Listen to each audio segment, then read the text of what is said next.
이 서아시아 지역은 이렇게 나눠볼 수 있습니다. 고대사 페르시아, 페르시아 제국을 고대사, 주축국가니까요. 중세사는 이슬람, 여러 이슬람의 왕조가 있고요. 근대사는 오스만 제국이고, 현대사는 지금 여러 중동의 서아시아 지역의 여러 나라를 현대사로 분류할 수 있는데요.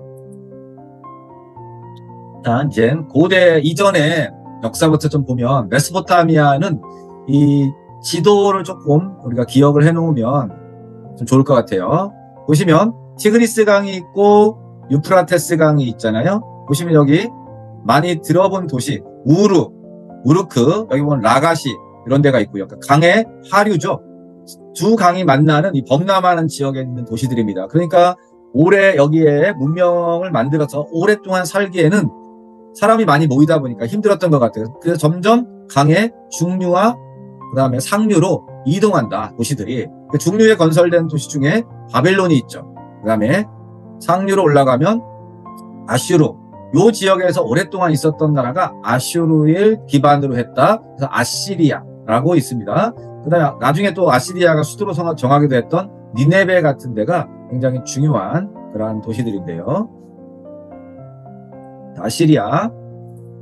굉장히 오래전부터 있었던 아시리아는 사실 25세기, 기원전 25세기부터 있었는데 우리가 아는 아시리아는 언제로 알고 있냐면 기원전 7세기의 아시리아만 기억하는 경향이 있는데 무려 그 전부터 한 1800년 전에 이미 있었다, 아시리아가. 근데 그 오리엔트 지역에서는 주역은 아니었었던 모양이에요, 이 긴 세월 동안. 그러다가 7세기에 아시리아가 이 오리엔트 지역을 최초로 통일할 수 있었던 배경에 바로 뭐가 있었냐고, 국민들을 모두 군대로 징집할 수 있는 국민 개병제. 이들은 강력한 철제 무기를 통해서 완벽한 그런 군대를 만들었기 때문에 이 오리엔트 지역을 통일할 수 있었다. 그러니까 지금 1800년 가까이 약소국으로 존재했던 아시리아가 오리엔트를 통일하고 불과 60여 년 만에 망했거든요. 아마 갑자기 커진 대제국을 다스릴 만한 그러한 수준이 아니면 정치적 능력이 되지 못했던 것은 아닐까. 그런 애들의 특징이 뭔가요? 그냥 억압하는 거죠. 찍어 눌러서 통치하는 옹프 정치를 시행했다라는 부분. 아시리아는 불과 통일 60여 년 만에 망했고, 이 아시리아가 망한 다음에 다시 4개의 나라로 나누어졌죠. 메디아, 리디아, 신바빌로니아, 이집트로 분열되었다라는 거. 아시리아의 통치 영역을 보시면 이렇게 가장 통치를 하는 이 지형이 어느 쪽인가요? 다 사람들이 살기 좋은 땅이죠.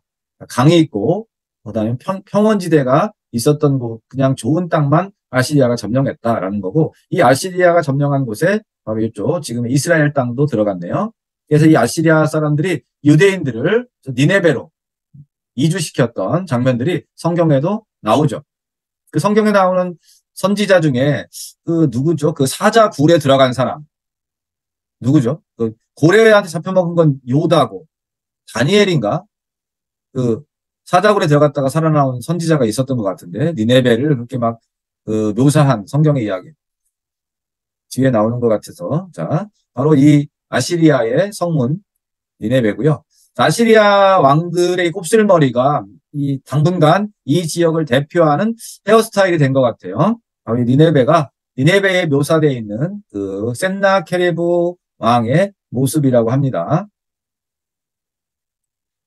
자, 이 아시리아라는 나라를 우리가 흉포한, 잔혹한 국가라고만 기억하는데 세계에서 가장 먼저 도서관을 만들기도 했던 그런 나라죠. 아슈르바니판이라는 왕이 건설했다라고 알려져 있는 세계 최초의 도서관이다라는 거.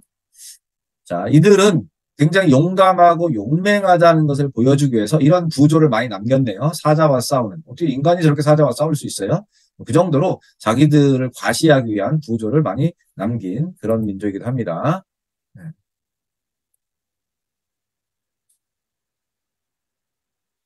자, 야슈르바니팔이 남긴 거 보시면 정말 그들이 얼마나 잔혹하게 점령지를 없애버렸는지, 통치했는지를 보여주는 그런 내용이네요.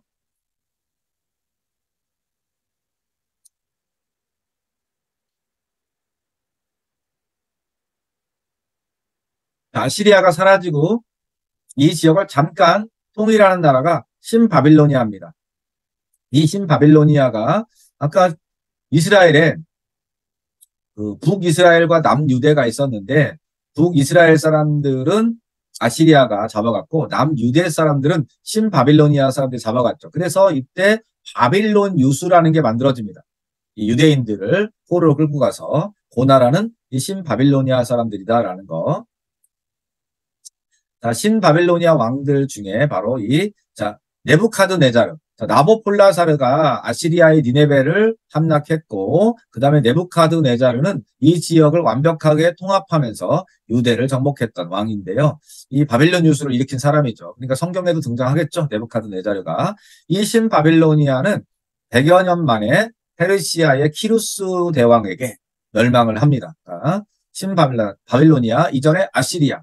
다시 신바빌로니아는 아시리아를 멸망시켰고 페르시아는 이 신바빌로니아를 멸망시켰네요. 예전에 함무라비 왕이라고 불렸던 시절이 바로 고바빌로니아가 있었죠. 기원전 17세기경에. 신바빌로니아는 기원전 7세기경에 존재했던 나라였다라는 거. 여기 유대에서부터 바빌론까지 이 포로로 끌려갔던 유대인들의 모습이고 그들이 이제 뭐 성경에도 기록되어 있는 바벨탑 이야기가 바로 이때를 배경으로 삼고 있다라는 거. 이 네부카드네자르는 뭐 잔인했는지 모르겠는데요. 이 네부카드네자르가 자기의 왕비 아미타스를 위해서 건설했다라고 알려져 있는 이 공중정원이 고대 7대 불가사의 중에 하나라는데 이 아미타스가 고향을 그리워해서 이 바빌론에다가 이렇게 정원을 만들었는데 지금으로 따지면 뭐 물을 뭐 위로 끌어올렸다라고 보는 건데 이렇게 이 층계 계단형으로다가 정원을 만들어서 높인 데까지 푸르게 조성을 해서 산처럼 보였기 때문에 이렇게 공중에 떠 있는 정원이다라고 부른 것 같은데요. 그냥 부인은 상당히 사랑했는가 봐요. 네부카드네자르가. 자, 이슈타르 문이라고 해서 바빌론의 문, 바로 신바빌로니아의 이 출입구에 있는 건데, 요 이슈타르 문은 굉장히 훌륭한 예술 작품이다라고 해서 지금은 이 베를린의 박물관에 파르가문 박물관에 보존하고 있는데, 요거를 통째로 가져갔습니다. 이 독일에서. 자, 근데 박물관 규모에 맞추다 보니까 원래 높이보다는 작다. 요 사진인데요. 이슈타르 문. 자, 보시면 요걸 갖다가 이렇게 요걸 복원한 겁니다. 이렇게 이슈타르 문을 갖다가 독일에서 페르가몬 박물관에 전시를 해놓은 거고요. 이런 식으로 원래 이제 상상인데 바빌론의 문에 이렇게 있었던 것들인 거죠. 이렇게 큰 규모를 박물관에서는 축소해서 복원했다. 예레미야에 나오는 거네요. 이 신바빌로니아의 이야기가 바로 바빌론 유수에 대한 기록이죠. 예레미야에 나오는. 성경에는 느부갓네살로 나오는 모양이에요. 성경에 70여 년간 포로 생활을 했다. 이 바빌론의 예전에 방송에서 나왔던 복원도인데 보면 여기 이스타엘 문이 있죠.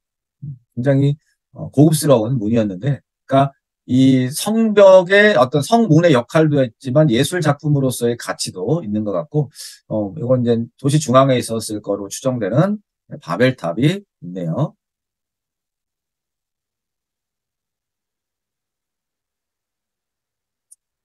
자, 이 신바빌로니아를 멸망시킨 게 키루스 왕인데요. 키루스 왕한테는 대왕이라는 호칭을 주기도 합니다. 대왕이라는 호칭을 준 이유가 이제 우리가 각 국가마다 대왕을 붙여주는 왕들이 있죠. 우리나라는 뭐 세종대왕, 그냥 뭐 요즘은 대왕이 조금 이렇게 좀 남발하는 경우가 있는데 뭐 영조대왕, 뭐 정조대왕 이런 형태도 있고 뭐 광개토대왕, 광개토대왕은 태왕이죠. 광개토태왕. 그다음에 뭐 중국에는 여러 황제들이 있지만 그래도 중국에서 유명한 황제는 당태종, 한무제 이런 사람들이 있고 인도도 이제 뭐 그런 유명한 마우리아 왕조의 아소카 대왕 뭐 이런 것처럼 이 대왕을 붙여주는 사람이 있죠. 알렉산드로스 대왕. 여기는 키루스 대왕 이렇게 불러주는데 세계에서 최초로 대왕의 호칭을 받았다라고 하는데 바로 이제 기독교와 관련되어 있죠. 로마 황제의 콘스탄티누스 대제, 기독교를 공인했던 그러니까 국교로 선언했던 테오도시우스 대제 이런 의미로서 보면 이 키루스도 유대인들을 관대하게 대했기 때문에 이렇게 보여주는데 유대인들을 바벨론에서 풀어주면서 고향으로 돌아가게 했다라고 하지만 실제로 이 키루스 왕이 위대한 것은 예, 각국의 통치를 할 때 관용을 베풀었다라는 것이죠. 이 페르시아의 정책에서. 구약성경에도 나오는 사람이고 이 구약성경에서 그렇게 다른 민족을 묘사한 것은 상당히 좀 나쁘게 묘사했다라고 볼 수도 있는데 이 키루스에 대한 묘사, 고레스라고 나와요. 고레스. 구약성경에는 그 고레스 왕에 대해서 칭송하는 구절이 나온다라는 거. 유대인들을 돌봐줬기 때문에 그런 게 아닐까. 무덤도 보시면 이란에 현재 남아있다고 하는데요. 키루스의 무덤은 굉장히 조촐하게, 아담하게 꾸며져 있다라는 거죠. 키루스의 원통령 인장이라고 하는데 이것도 아까 최초의 대왕소를 들었던 키루스한테 최초의 인권선언문을 만들었던 사람이다라고 하는 이유가 바로 이것 때문에 그렇습니다. 이 내용이 원형으로 되어 있으니까 그러니까 이 어떤 평등적 개념 또 하나는 똑같이 인정해준다라는 의미에서 또 유엔이 가치 지향을 보여주는 상징으로 지금 뉴욕에 전시되어 있다라는 거죠. 복사본은 여기에 있고 원본은 런던 박물관에 있나요? 요거 키루스의 원통령 인장. 자, 최전성기의 페르시아. 이 페르시아는 아케메네스조 페르시아입니다. 페르시아가 두 번 등장하는데 세계사에서 한 번은 이 아케메네스조 페르시아 요 나라고요. 나중에 좀 지나서 나오는 페르시아는 사산조 페르시아입니다. 자, 이 페르시아가 세계 최초의 대제국, 중앙집권 국가를 건설했습니다. 그 배경에는 두 가지가 있는데 하나는 왕의 명령이 지방까지 잘 전달될 수 있는 왕의 길이 있고요. 또 이 왕의 길뿐만 아니라 교역로도 만들어서 곳곳에 이 지방까지도 통제와 그다음에 관리가 가능했던 나라다. 바로 페르시아다라는 거. 자, 다리우스 1세 때 최전성기를 맞았는데 아까 말씀드렸던 내용이 다 이때 정리가 된 겁니다. 그런데 다리우스 1세가 사실 이제 그 그리스와의 전쟁을 또 시작하기도 했죠. 그리스와 전쟁을 시작했는데 물론 본격적인 전쟁은 그 다리우스 1세 다음에 나오지만 실제로 이 다리우스의 그리스 침략과 관련돼서 사실 왜 그랬을까라고 보면 우리가 예전에 그리스의 역사를 배울 때 바로 소아시아 지역에서 있었던 사건들이 결국은 페르시아가 그 분쟁의 배후 조종자인 그리스에 있는 도시국가들을 없애려고 했다라고 볼 수 있지만 이 다리우스가 좀 더 사실 그 강력한 왕권을 유지하고 나서 아마도 이 소아시아 지역의 자기의 명령이 잘 통하지 않으니까 그들에 대해서 좀 본때를 보여줄까라는 생각을 했을 수도 있는데 결국 그게 이 페르시아의 쇠퇴의 전조현상이다라고 볼 수 있겠네요.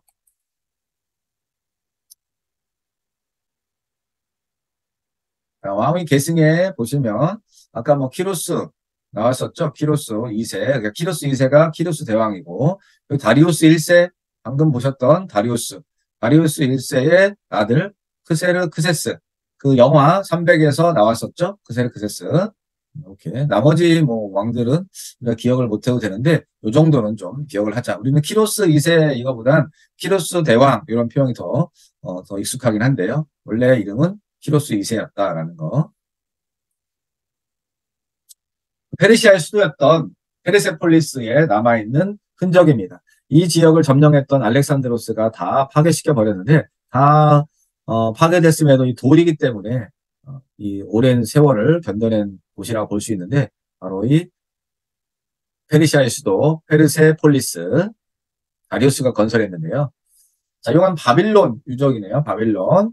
자, 여기도 보시면 여전히 이들 근엄한 수염과 곱슬머리를 갖고 있는데 이런 것들이 권위를 상징한다라고 보았던 것 같아요.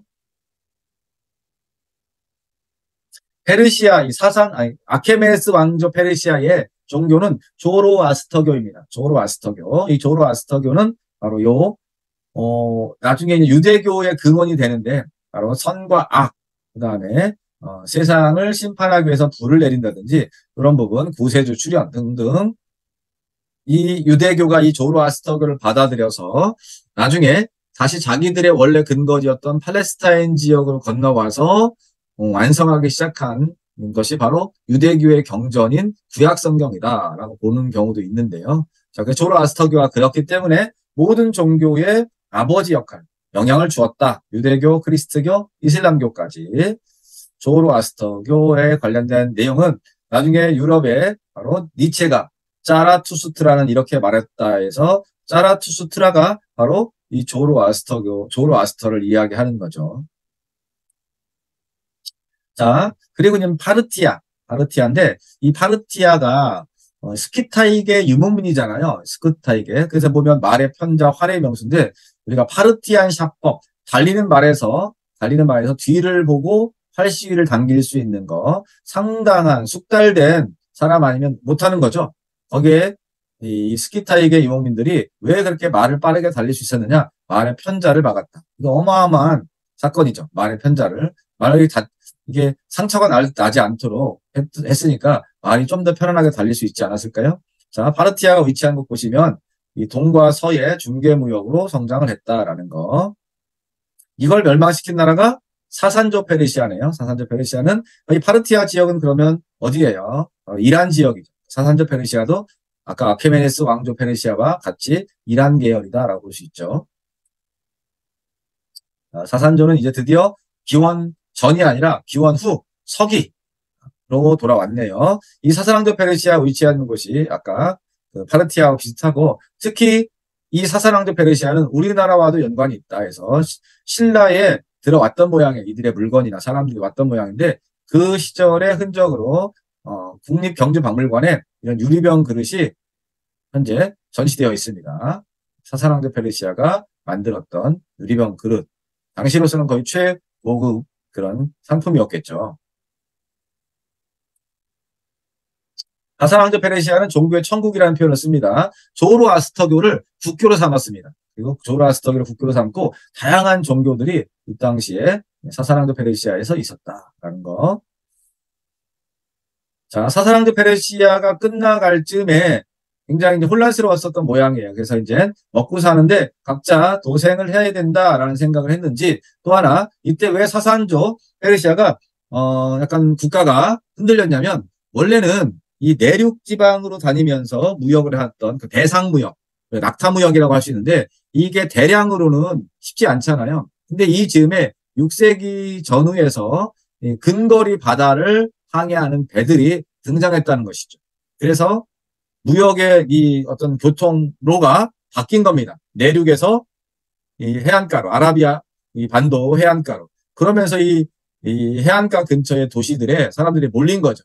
대표적인 도시가 메카와 메디나였다. 사람들이 몰리니까 아무래도 예전과 같은 소수일대에 비해서 공동체 의식 같은 게 약하게 되겠죠. 이런 상황이 6세기의 서아시아였다. 자, 그러니까 이 6세기에 살았던 이 지역의 사람들은 상당히 탐욕스러웠을 수 있고요. 서로 간에 무역을 하는 과정에서 경쟁도 심했을 것이다. 그러니까 빈부의 그런 격차도 더 심해졌을 거고요. 자, 그러다 보니까 그러한 사람들, 즉 부자와 가난한 사람들과의 이런 갈등을 해결하기 위해서 어떤 시도들이 있었겠죠. 자, 이러한 상황에서 등장한 사람이 바로 마호메트라고 했던 그 이슬람교의 창시자 또는 무하마드라고 부르는 자, 이 사람은 유대교나 크리스트교보다 훨씬 더 늦게 출발했잖아요. 자, 그러니까 기존 종교를 거부한 게 아니라 그들을 받아들이면서 이 지역 일대의 모든 사람들을 흡수하겠다라는 생각을 했는데, 자, 무함마드가 그러니까 절대적으로 가난했던 사람들의 지지를 받으려면 그들을 위한 뭔가 이야기를 해야 되지 않겠어요? 그러니까 이 메카라는 지역에서는 이 무함마드를 사실 좋지 않게 볼 수 있는 거죠. 결국은 여기를 떠나게 됩니다. 근처에 메디나라는 곳으로 이동하는데 그 과정에서 아마 밤에 이동했는지 별과 초승달을 만났다고 해요.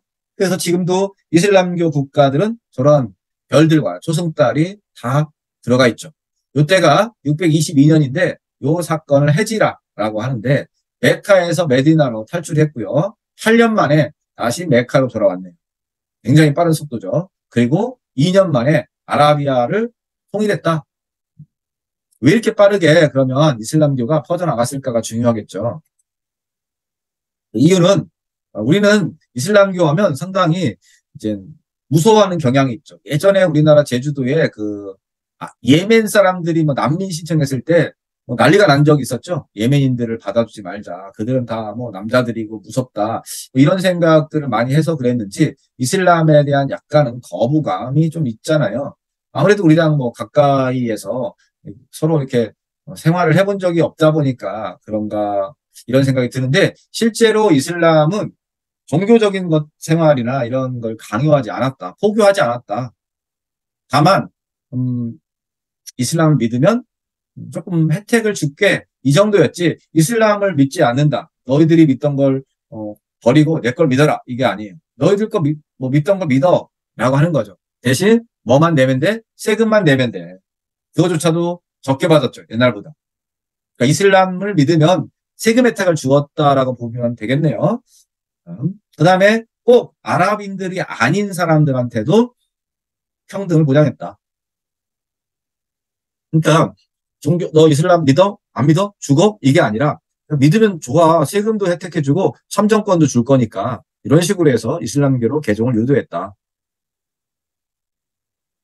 자, 이슬람교에서 예수를 보시면 예수는 자 알라는 유일신이니까 야훼, 여호와 같은 말이겠죠. 자, 이슬람에서 예수는 이슬람에서 얘기하는 예언자 중 한 명이래요. 예언자 중 한 명. 그러니까 그 예언자 중에 한 명이니까 예수는 누구보다는 아래예요. 무함마드보다는 등급이 떨어진다. 그렇지만 예수가 뭐 있었다, 예수를 부정하거나 이런 건 아닌데 예수는 신이 아니라 그냥 예언자 중에 한 명이라고 이슬람교에서는 얘기한다고 합니다. 자, 무함마드가 후계자를 정하지 못하고 갑자기 죽어서요. 무함마드가 죽고 나서 약 한 30여 년 동안은 무함마드와 같이 살았던 사람들이 있었습니다. 그들이 합의해서 후계자를 뽑은 거죠. 무함마드의 후계자를 뽑은 겁니다. 무함마드의 후계자. 그러니까 정치와 또 종교가 분리되지 않은 시대를 살았죠. 이때는 정교 일치, 무함마드와 함께했던 사람들이 지배자를 뽑았던 거, 그들을 칼리프라고 한다.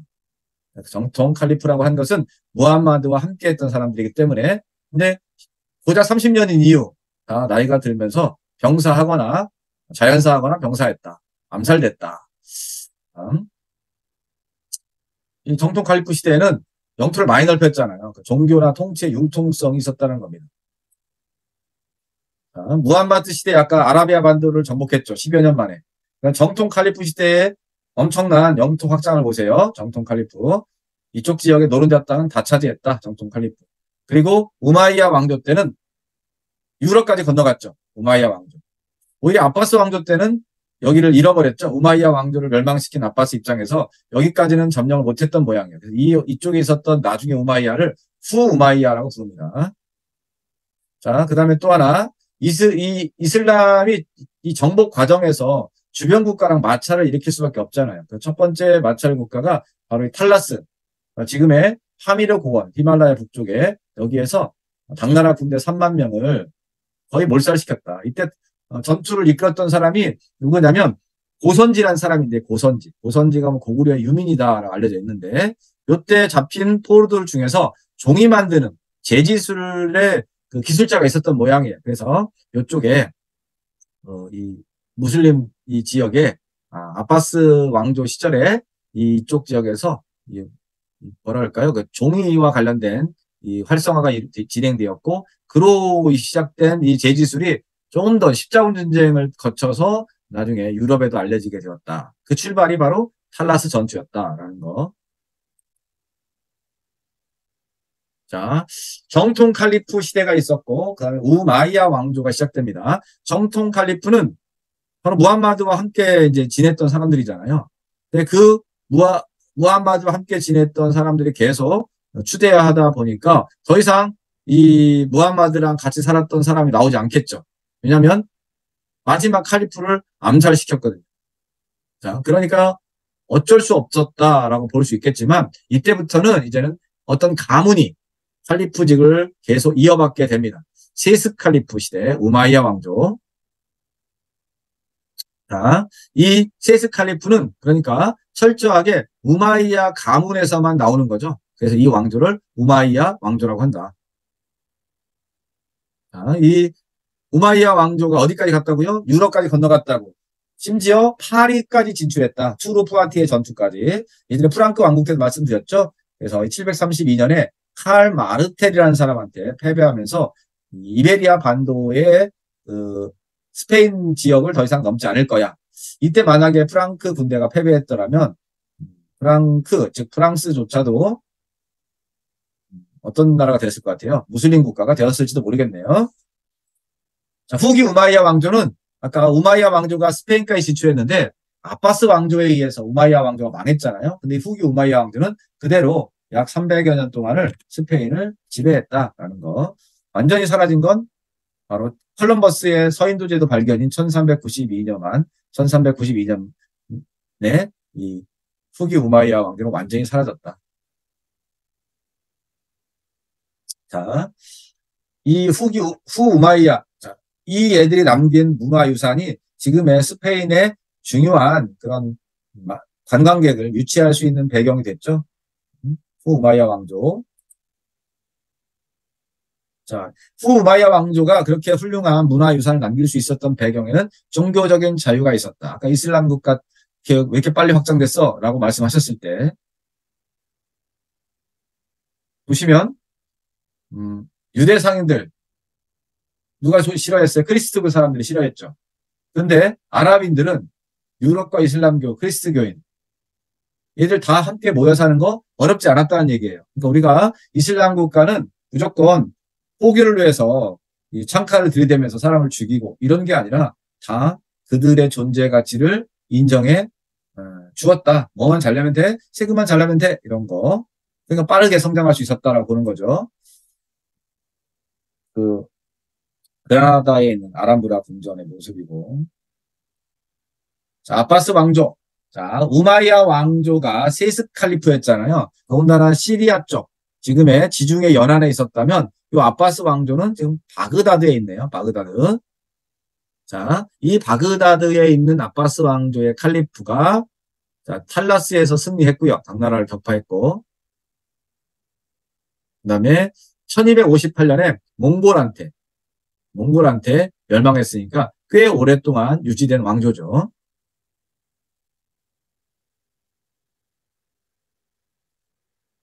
자, 아바스 왕조. 약 500여 년 동안 이어졌지만 뒤에는 좀 약간 허술해서 자, 아바스 왕조. 가장 대표적인 게 자, 이때 등장하는 명칭 중에 술탄이라는 명칭이 나와요. 지금까지는 칼리프라고 그랬잖아요. 칼리프가 뭐였죠? 정치와 종교의 일치. 정교 일치인데 이 아바스 왕조는 아랍 사람들이란 말이죠. 근데 이때에 누가 온 거냐면 11세기 정도에 중앙아시아에서 말 달리던 애들이 막 들어와요. 말 타고 들어왔어요. 유목 기마 민족이죠. 이 튀르크인들이 이 말을 가지고 이 지역을 뭐 거의 뭐 이렇게 압력을 행사했을 수 있는 거죠. 그래서 아바스 왕조가 이 튀르크인들에게 대표자에게 술탄이라는 호칭을 줍니다. 술탄. 그러니까 술탄은 뭐가 될까요? 정치적 지배자죠. 종교적 지배자까지는 이 이민족에게 줄 수 없어. 이거는 우리가 지킬 거야. 칼리프와 정치적 지배자는 가져가 술탄. 그래서 술탄이 처음 등장하는 게 아바스 왕조를 누가 지배했다? 튀르크인들이. 이들을 우리가 셀주크 튀르크라고 합니다. 셀주크 튀르크 때 유럽에서는 십자군 전쟁이 시작되죠.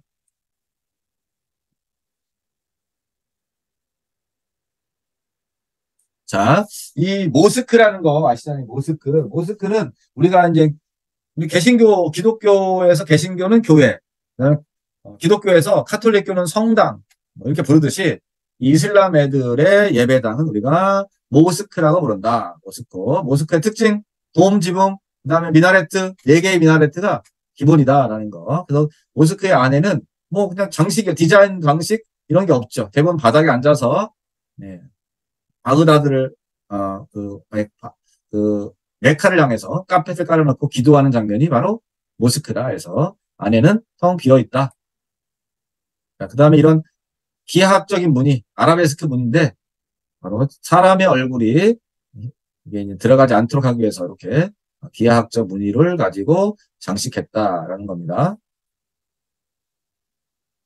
자, 셀주크 투르크가 이 중앙아시아 쪽에서 이동해서 소아시아 곳곳을 다녔다가 아바스로부터 술탄이라는 호칭을 받았습니다.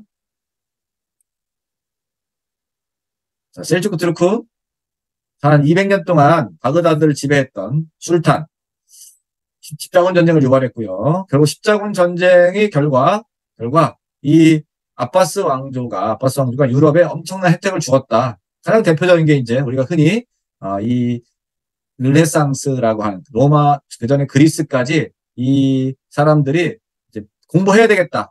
인간주의 문화, 휴머니즘 뭐 이런 얘기를 쓰는데 그 배경에 바로 이 바그다드를 지배했던 바로 이 아바스 왕조와 관련이 있다. 그러니까 십자군 전쟁이 시작된 것은 사실은 이 셀주크 투르크지만 거기를 통치했던 것은 아바스 왕조니까 셀주크 투르크는 또 중앙아시아에 왔으니까요. 아바스 왕조한테 문화적인 충격을 받았다. 이렇게 볼 수 있고 유럽인들이.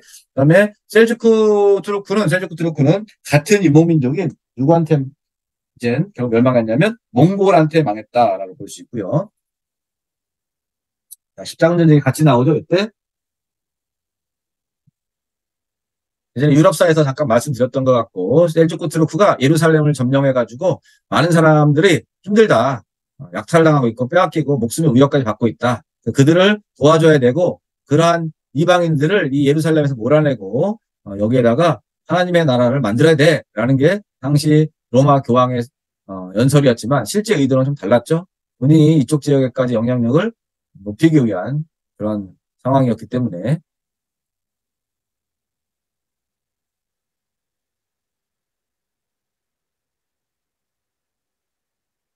자, 십자군 전쟁이 일어났을 때 당시 원정노고 유럽의 곳곳에서 7차례 정도에 걸쳐서 이렇게 전쟁에 동원되는 내용인데 중요한 게 1차 때는 예루살렘을 정복해서 왕국을 설립했네요. 4차 때는 이 비잔티움 제국을 공격해서 여기다 비잔티움의 이 보물창고를 노략질하는 약탈하는 그런 원정이 4차였고요. 그래서 여기다가 라틴 제국까지 세우기도 합니다. 7차 같은 경우는 뭐 가지도 못했네요. 여기까지. 술탄 칼리프와 더불어서 이제 이 이슬람 국가들을 상징하는 그런 사람으로 우리가 보면 보통 왕이나 황제를 뜻한다라고 생각하면 될 것 같고요.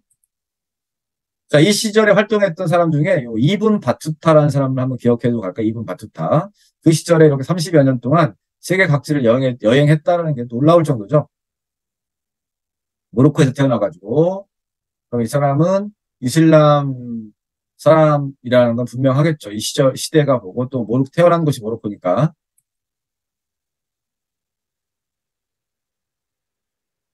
자, 그 다음에 티무르. 이 시절에 또 대표하는 한 사람이 위대한 정복자 중에 하나인데 티무르라는 사람. 이 이란국은 지금의 그 이란 쪽 서아시아를 지배했던 몽골 국가의 위성국입니다. 몽골인들.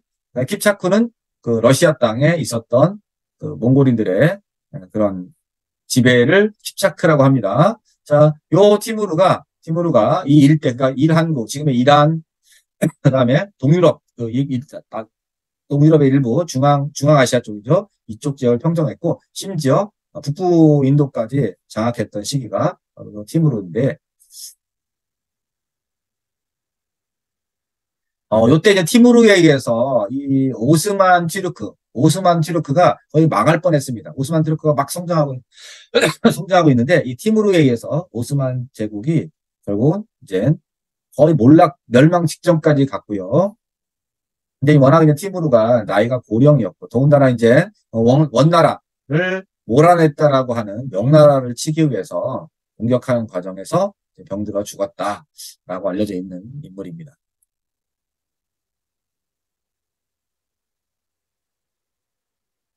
자, 당시 티무르 제국의 영토를 보시면 엄청스럽죠. 자, 오스만 트루크 가보시면 오스만 우리가 뭐 제국이라고 하는데 티르크라고 아까 셀주크 들었고 셀주크라는 족장에서 오스만이라는 어떤 족장 이렇게 보시면 되는데 전성기 때가 언제냐면 일단 메흐메트 2세 때, 무함마드라고도 하는 이때 바로 비잔티움을 멸망시켰다. 불과 몇 년 전에, 한 50여 년 전에 티무르한테 패배해가지고 거의 뭐 망할 뻔했는데 이때 동로만을 멸망시켰어요. 자, 그 다음에 슐레이만 1세 때 최전성기였다. 이때 이제 지중해까지 장악했고요. 오스만 투르크는 1차 세계대전에 동맹국으로 독일 편을 들다가 결국은 해체됐다. 1922년에 완전 사라졌다. 오스만 제국. 오스만 제국은 튀르크족이잖아요. 그러니까 이쪽 지역의 원조 이슬람인들, 즉 아랍 쪽이잖아요. 이들이 이제 이 오스만 제국, 투르크의 지배를 못 받겠다라고 하면서 이 오스만 제국 내부에서 엄청난 소용돌이가 시작됐는데, 그 중에 하나가 있는 와하브 운동, 와하브 운동이고, 그 와하브 운동을 한 나라가 바로 어디냐면 와하브 왕국인 사우디 아라비아, 그러니까 사우디 가문의 후원을 받았다. 라고 할 수 있는데, 사우디 아라비아는 바로 그 이슬람의 원조 국가잖아요. 그쪽 메카 메디나가 다 그쪽에 있으니까. 그러니까 오스만 제국은 투르크니까, 투르크의 지배자니까, 이 투르크에 대한 이 지역의 사람들이 다양한 그런 그 의견들을 이제 피력하는 걸 넘어서서 독립을 하겠다라고 들고 일어나는 게 20세기 초반의 모습이었다. 자, 오스만 제국의 특징, 바로 우리가 즐겨 마시는 커피 문화가 최초로 대중화된 나라입니다. 커피. 자, 이 커피가 나중에 그 베네치아를 거쳐서 유럽으로 건너간 거고요. 또 하나는 그 카페가 됐죠. 그 다음에 튤립. 이 네덜란드가 아주 중요한데 튤립. 네덜란드에서 튤립 열풍이 불었었던 적도 있었죠. 그래서 이러한 그 대중화된 카페들에서 자유롭게 커피를 마시면서 이야기를 나눴던 나라, 오스만 제국을 유럽인들이 가고 싶었던, 동경했던 17세기의 나라가 오스만이다라는 거. 자, 무하마드 2세가 점령했던 비잔티움 제국의 이게 성 소피아 성당인데, 요거를 멸망시키지 않고 요거를 모스크로 재활용했다라는 겁니다. 그 전까지는 점령지는 다 파괴해버리는 게 가장 기본적인 점령지 정책이었다면, 무함마드는 여기를 폐병만 치라고 모스크로 활용하는 그런 정책을 폈다. 굉장히 획기적인 사건이었죠. 그것도. 그러면서 1.5배로 대신 더 크게 술탄 아흐메드 모스크, 우리가 블루 모스크라고 하는 걸 지었다. 미나레트랑 첨탑도 6개나 되니까 대부분 4개를 하는데 여기 6개나 썼네요. 자, 바자르를 하는데 오스만 제국 당시에 건설됐던 시장인데요. 5,000개의 시장들이 미루처럼 연결돼 있다. 그래서 아케이드를 건설해가지고 이렇게 날씨가 좋지 않아도 거래를 할 수 있게 만들어준 거. 무려 지금으로부터 약 600여 년 전에 건설됐던, 그만큼 이 오스만 제국의 수도였던 이 이스탄불이 당시에는 굉장히 중요한 세계 무역 도시의 역할을 했다라는 거. 유럽인들이 가장 담고 싶었던 이유가 세계의 진귀한 물건이 다 이곳에서 모였다가 나갔기 때문에 그랬을 거라는 생각을 해보네요. 자, 하렘은 말 그대로 그 술탄의 부인들이 거주하는 공간이죠. 그리고 따지면 중궁전 또는 뭐 후궁전 이렇게 할 때 그런 여성들의 생활 공간이 바로 하렘이었다라는 거. 자, 오스만 제국 해체되는 시기 1차 대전에 독일군 편에 가담했죠. 그리고 가담하는 과정에서 패배했고, 패배하는 틈을 타서 오스만 제국의 지배를 받고 있었던 그 아랍인들이 독립운동을 벌였는데, 그 아랍인들을 지지하는 유럽 국가들로 인해서 결국 튀르키예는 거의 사라질 뻔했는데, 그때 바로 이 케말 파샤가 나타나서 국가를 세우고, 실질적으로 이제 그렇기 때문에 이 튀르키예 국가의 국부다라는 호칭을 받고 있는 사람이기도 하죠. 케말 파샤가 케말 아타튀르크라고 부르는데, 자, 이 오스만 제국 해체되고 튀르키예라는 나라가 건설되면서 칼리프와 술탄제를 폐지하고 원래 이들은 아랍인이 아니잖아요. 투르크 사람들이니까. 그래서 아랍인들에 비해서 조금은 열린 생각, 융통적인 생각을 해서 오늘날도 이슬람 국가에서 가장 그래도 자유스럽게 살고 있는 나라가 바로 튀르키예다라고 볼 수도 있네요. 케말 파샤, 튀르키예의 국부다. 젊은 시절부터 이렇게 끊임없이 민주화와 근대화를 목표로 열심히 살았던 사람이죠. 자, 요 이슬람을 배경으로 하는 영화가 많이 없는데 이 영화 오마르라고 자료를 찾다 보니까 나오더라고요. 급하게 자료를 찾아가지고 아직 보지 못했는데 혹시 나중에 또 기회가 된다면 한번 여러분들도 보시고요. 저도 이걸 한번 찾아서 보려고 합니다. 오마르라는 영화. 자, 소아시아 역사는 대략적으로 봤고 시간이 애매해서 오늘은 여기까지 하고 다음 주에 다른 나라부터 시작하도록 해야 될 것 같아요. 네. 그러면 여기까지 하고 다음 주에 다시 또 시작하도록 하겠습니다. 감사합니다. 감사합니다. 네. 아.